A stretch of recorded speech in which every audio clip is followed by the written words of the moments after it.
Events in the U.S. and here have recently prompted perhaps an unprecedented conversation about the role of police in society. It's not something anyone has all the answers for, but in the search for solutions, we've got a smart bunch assembled to shed light on all of it for us.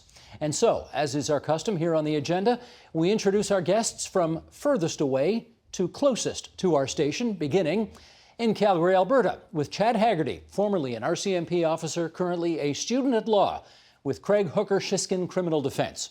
In London, Ontario, Stephen Williams, Chief of the London Police Service. And here in the provincial capital, in downtown Toronto, Akwasi Owusu-Bempah, Assistant Professor in the Department of Sociology at the University of Toronto. And in the Witchwood neighbourhood, here in Midtown Toronto, Fareeda Adam, staff lawyer at the Black Legal Action Centre. And it's good to welcome all of you onto TVO tonight. And Chief Williams, you won't be surprised to hear that I want to start with you. It's been about 4 months since the killing of George Floyd in Minnesota that launched a kind of a racial reckoning around policing.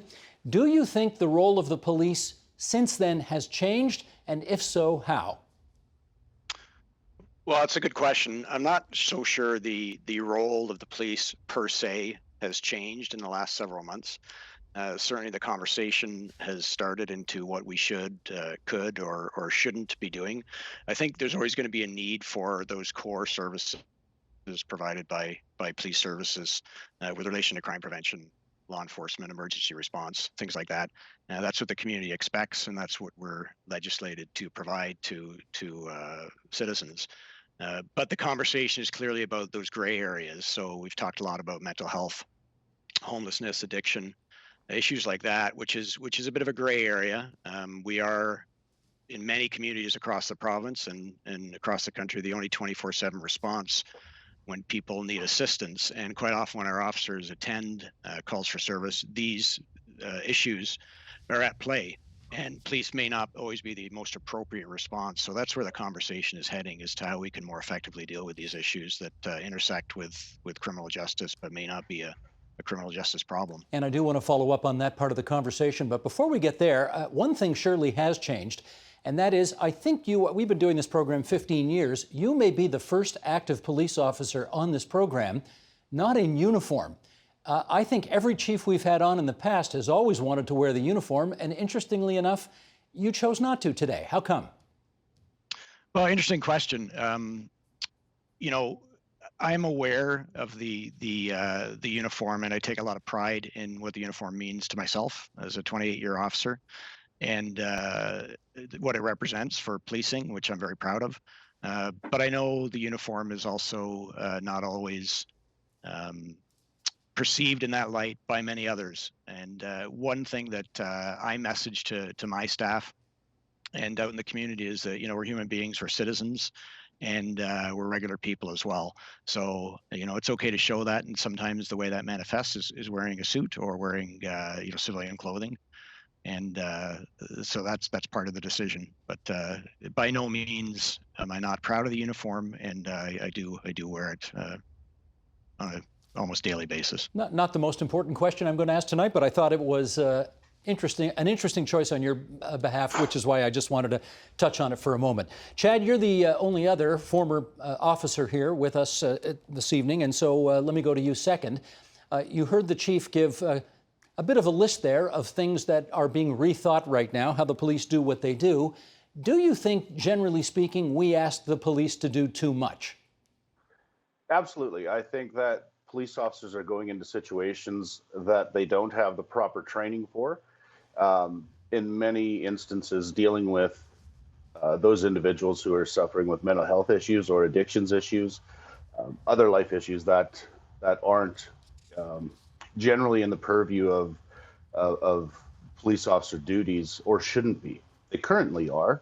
And there are things, as the chief said, that police officers need to do and only police officers can do. In the last 4 months, we've had a lot of talk about defunding police and limiting what they do and using some of the police budget to fund other agencies to do things that they should be doing. We haven't seen any substantive change in any police force across Canada. They're still trying to maintain, the sphere of influence that they have. Fareeda, I'll go to you next. We have, as Chad rightly just suggested, we've heard efforts to have the police reformed. We've heard efforts to have the police defunded. We've even had, in some circumstances, efforts to have the police abolished entirely. Which path are you inclined to be on? You know, I think from our perspective, when we're talking about dealing with what's happening to the Black community and the Indigenous community in terms of Black death, the loss of Black life, I think the Black Legal Action Center is closer to the spectrum of transforming the policing as we know it in this province. So that does include defunding the police, meaning taking resources away from the police and investing them in agencies who may be better equipped to use. And I think part of that also includes reimagining police. So it's not just about militarizing, it's not about dismantling, it's also about thinking about our relationship with each other and getting to the roots of how we address things like crime. What are our concepts of justice? What are our concepts of fairness?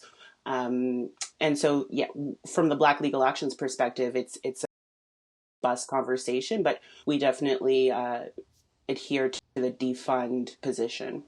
Akwasi, maybe you could follow up on that and help us understand what we mean, because I have certainly heard activists say we need to defund the police as a means of punishing them. In other words, taking away responsibilities from them. On the other hand, I have heard the expression defund the police used meaning the police just are not the best people to carry out this function, and therefore we need to take that money not to punish police, but to more appropriately spend it on others who can better perform those tasks. Help us understand what your understanding of what all of this means. Well, I think we're hearing all of the things that you've said and more. And I particularly appreciate a term that one of my colleagues kind of lended to me, which is actually detasking the police. I think, you know, what we've acknowledged is that the police are doing too much and that their budgets reflect that. And we want to take away some of those tasks. And importantly, we know that when we have the police engage in activities that they're not the best organization or institution to engage in, we have a number of negative consequences that might flow from that. One being the criminalization of people that might not otherwise be criminalized. So we can think about this in the context of homelessness with respect to drug use when we've got police in schools, but also, of course, in relation to the use of force as well. So I particularly I'm using the term, and in the work that I'm doing in the area, use detasking the police, which recognizes that we're going to, take some of the tasks away from the police, and that there will be a corresponding reduction in the police budget to go along with that. And this isn't new. This has been acknowledged by the Canadian Associations of Chiefs of Police. This has been acknowledged by the Canadian government and in other Western nations long before the current conversations around defunding the police emerged as they have now. Chief Williams, given the way that it has just been described by Akwasi, are you on side with that kind of transformation? Well, I love the word detask, and our last speaker was quite correct that it has been discussed about at the CACP level and in the Ontario Association of Chiefs of Police level, provincially. And mental health is a really good example of a file that the police did not ask for, but again, as the only, quite often the only 24/7 response, it falls into our lap. And we have said for a number of years that police are not always the appropriate agency to respond to many of these calls. With adequate support from the provincial level, then maybe these calls wouldn't come to us in the first place.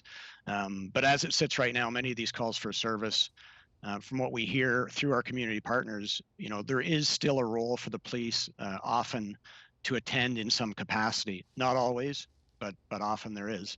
And that doesn't necessarily mean it has to be a police-led response, though. So, the partnerships with the community and the a health-led response for many of these calls for service is entirely appropriate, and that's the direction we need to head in.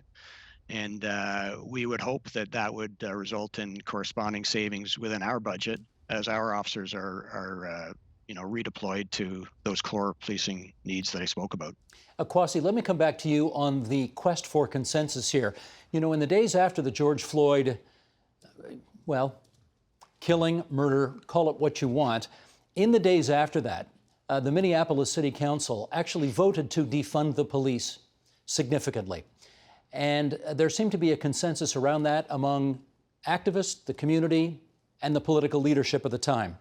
You have subsequently seen in the last few weeks a significant attempt by the Minneapolis Council to reverse its decision, saying that they made the decision in haste or they didn't quite understand the full implications of what they were suggesting.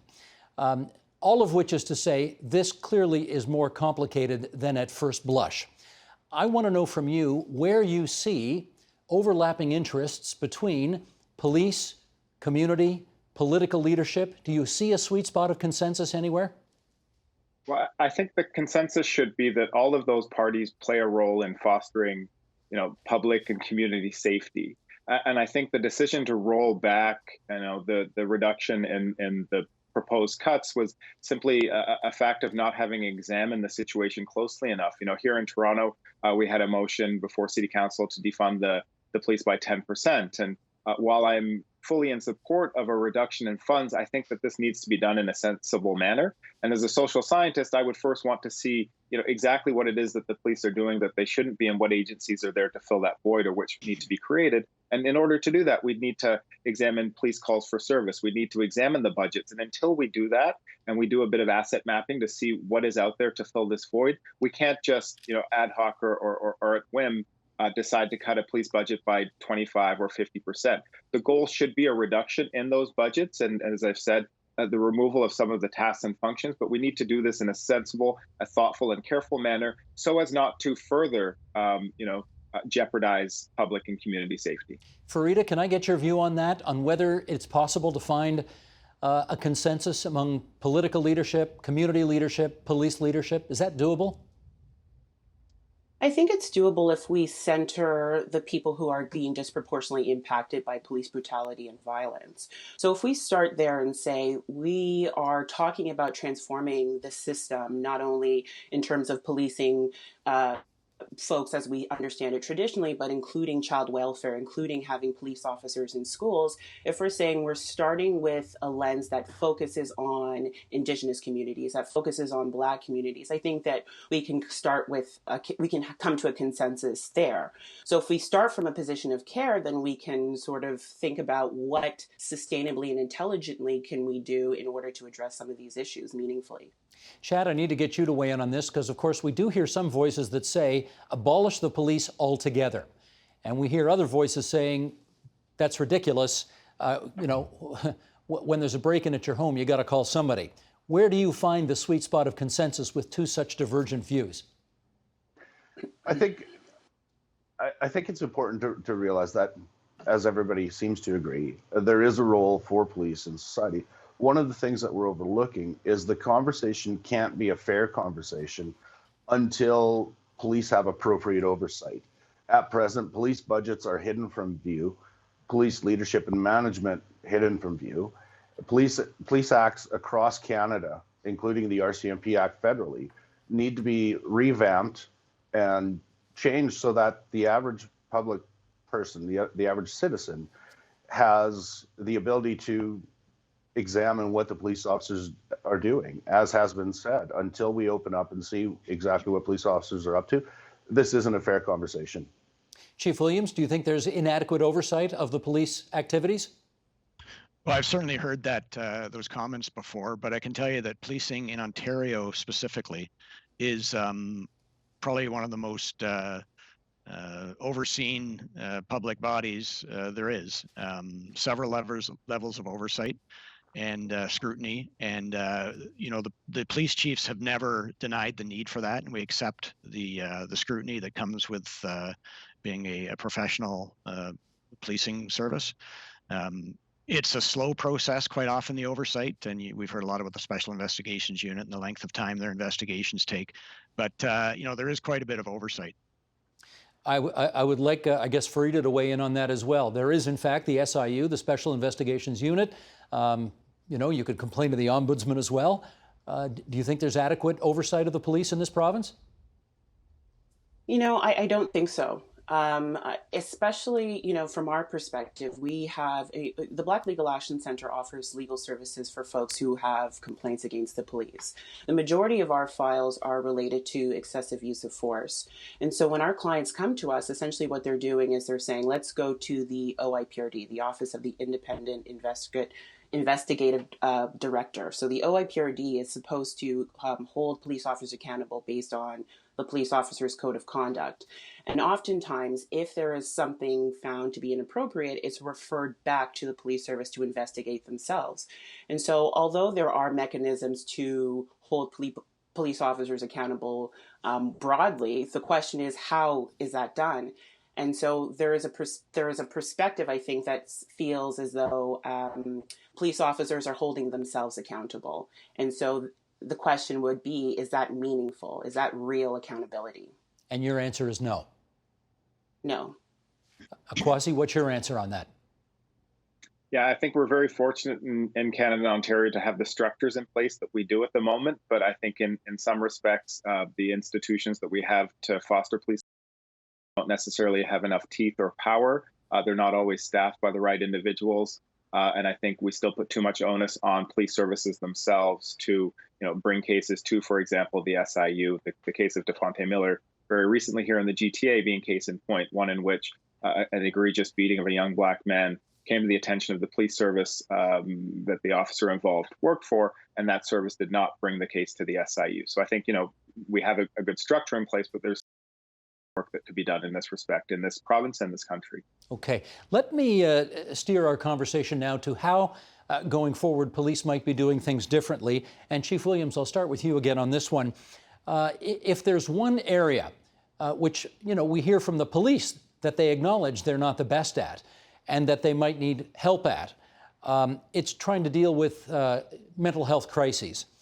Can you tell us whether or not over the past year, let's say, the London Police Service has responded to mental health crises in ways different now than they might have 5 or 10 years ago? Well, I think we're seeing a change, but it's a slow evolution, but it's very important evolution. So just to give you a bit of context, we respond to approximately 3,000 mental crisis calls a year in my community. And about 750 times per year, our officers apprehend an individual under the provisions of the Mental Health Act. And that's not something they choose to do or want to do, but quite often they're the only service available, as I've alluded to, and they're forced into a position. But that's not always the most appropriate response. Anytime somebody is apprehended, then that presents a situation for potential conflict and potential use of force. And let me first say that most of those incidents are resolved peacefully. They are, in fact, de-escalated, and the public often doesn't hear about them. But there are some that do not turn out well, and those are the ones that people hear about. Having said that, what we're moving towards in London and other communities, several have as well, is a co-response model where some of our officers are partnered with a mental health practitioner from the community. Both the officer and the mental health professional would have some specialized training, and they would intervene in those calls for service that may not require a police-led response. They may require police presence or that to be among the menu of options, but it's really a health-led or a community-led response. And our goal is to divert those individuals who are in crisis away from the criminal justice system, away from situations where they need to be apprehended, towards more appropriate community-based responses. And the ultimate goal is to prevent the call from service from occurring in the first place. So the real question is not what we can do for the person at the time, but what could have been done a week ago, a month ago, to prevent that call for service from coming in. So that's the proactive component of the model that I'm talking about. So that's the change that we're moving towards in London, and I think it's very important in the evolution of policing. Chad, a co-response. How do you like the sounds of that? I do like the sound of that. A co-response. When I was policing, we took that approach with social services in various scenarios. One of the things that the term detasking has been used. I'll go back to defunding. The chief talks about proactive things. What could have been done a week ago or a month ago? Stripping police budgets, which are in every jurisdiction by far the largest budget a municipality has to deal with. Stripping those budgets back to their core. Well, that will provide the funding to allow social services agencies to come in and be proactive. I appreciate the chief's position. I appreciate the initiatives that they're doing. But if he truly wanted to contribute to proactive things in the community that would address these issues, finding ways to cut his budget back so that other agencies can be properly funded would be a great thing to do. Well, Chad, let me just follow up with you, because if we're talking about a co-response where a police officer shows up, maybe in a supporting or backup role to a mental health professional, it still sounds like you need that officer on that job, and that presumably means you can't defund. Have I got that wrong? To some degree. So the way it would work now, and the chief can obviously correct this, but when there's a call for service now, if it's not a cooperative response, you would have multiple officers responding. And generally, from an officer safety point of view, if you're going to something where there's potential for an escalation in the physical interaction, multiple officers will attend. If things change and we get to the point where we don't need a police officer to attend, then we can look at defunding. Ambulance calls for service very often have police backup if it's a volatile situation, but there's a process by which call receivers can undertake risk management and determine whether or not police officers need to attend the call. We could do the same thing in mental health calls. Okay, Fareeda, let me follow up with you on that. If, in fact, the police officer is still needed to play a supporting role to a mental health professional as both co-respond to a crisis, where's the opportunity for defunding the police in that scenario? Well, defunding the police is really an intelligent process in which you're assessing who is best equipped to deal with a particular issue. So there is going to be some risk assessment at the upfront. So you're going to have to assess the call, assess what the person's calling for, what the needs are, and whether or not you need an emergency response. Now, it could be that you need an emergency response, and we can talk about later what an emergency response would look like in a defund model. But that doesn't take away the possibility of defunding. Defunding, from our perspective, actually asks us to ask those hard questions on the upfront. So why is this person calling? What kinds of threats are they posing, if at all? And who is best equipped to deal with it? Okay, I take your point, in which case, I mean, let's follow it up right now. A different kind of emergency response, the likes of which you imagine, as opposed to what's happening right now, what does that look like in your world? Well, for us, it looks like it's kind of similar to what we have in terms of these mobile crisis early intervention teams that already go around. They're not 24/7. They're essentially mental health nurses who accompany police officers. Police officers are still the first responders. And from our perspective, that's part of the issue. I think about Regis Korchinski-Paquette, and I wonder if you had a mental health nurse respond as opposed to officers who are armed, multiple officers who are armed, would that outcome would that have been different for Miss Paquette? And I think the answer is potentially yes. So I think that, sometimes when we talk about defunding police, folks think that it's sort of like a sort of messy, sloppy process, when it's really about looking at police budgets, seeing where those funds are allocated, and seeing if they can be better funded and better allocated in the hope of preserving Black life and Indigenous life. And so I envision an emergency response team that is not completely different from what we have now, but just removing the police officer as being the first responder. I think that would go a long way in terms of building some community trust and faith when someone calls and they're in a crisis. Just before I get others to comment on that, we should, just by way of background, say the Korchinski-Paquette situation was a woman in crisis in Toronto's West End who ran out onto her balcony and, in an attempt to jump to another balcony, didn't make it and tragically fell to her death. I think the police would want me to say that the family called the police in. The police were there because the family called them in. And I guess there is some kind of debate, maybe Akwasi come in here on this, there may be some kind of debate as to whether or not the presence of uniforms exacerbated the situation. There was an investigation of it, and there was no suggestion at all that the police played any role in her death. Now, that's the official story. Akwasi, if you want to pick it up and make your comments, now's the time.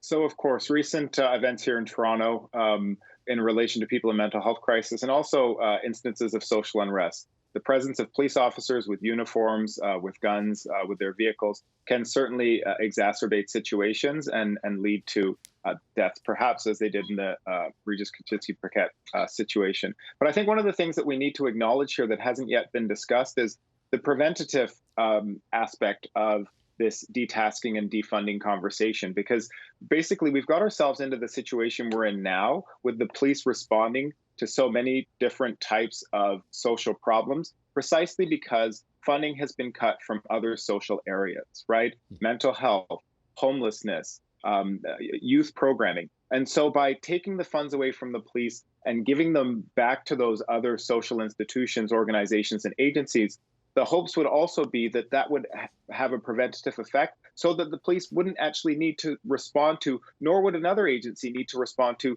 so many mental health crises, so many people experiencing homelessness, to issues related to drug use and the likes, because there would be less presence of that in our society and on our streets at the front end rather than the back end, which is largely what the police end up doing.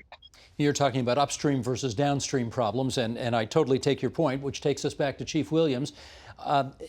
As we consider detasking the police services of this province, Chief Williams, maybe put this on the table. What are the things that we absolutely need the police to do for which there are no other alternative agencies or services in your view? Well, I think it goes back to the core responsibilities of police services, which is legislated, and a lot of it's pretty obvious. It's law enforcement, it's emergency response, crime prevention, assisting victims, and things like that.